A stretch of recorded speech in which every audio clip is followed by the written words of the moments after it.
Les réseaux Éducation sans frontières de Franche-Comté organisaient, eux, aujourd'hui un mouvement de soutien aux sans-papiers sur l'esplanade d'Arène à Besançon. Débats et spectacles sont proposés, d'ailleurs encore ce soir.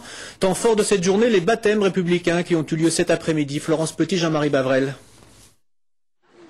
Ils sont géorgiens, algériens, bosniaques ou togolais. Certains ne sont même pas nés, d'autres ont déjà 40 ans. Tous sans papier, tous dans l'illégalité. Mais aujourd'hui, les sans-papiers sont de plus en plus des sans-droits, tant les procédures d'expulsion du territoire deviennent une nécessité chiffrée. Des élus ou de simples citoyens ont donc décidé de leur donner un papier d'identité symbolique, le certificat de parrainage. Ce n'est pas uniquement un geste aujourd'hui comme ça. C'est vraiment, j'ai vraiment très envie de suivre cette famille et de faire le maximum qui est en mon pouvoir, un tout petit pouvoir. Voilà, de faire ce qu'il faut pour eux. Comme la quarantaine de sans-papiers réunis aujourd'hui, Abdellah Bahala est menacé d'expulsion à tout moment. Diplômé, entraîneur de foot et membre de plusieurs associations. Qu'est-ce que ça change pour vous d'être parrainé aujourd'hui?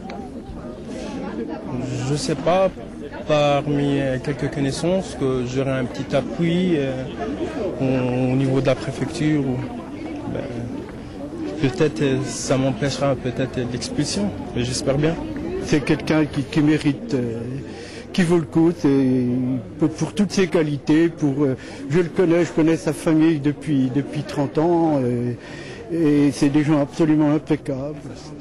Des parrains et des marraines bien conscients d'être entrés aujourd'hui en résistance.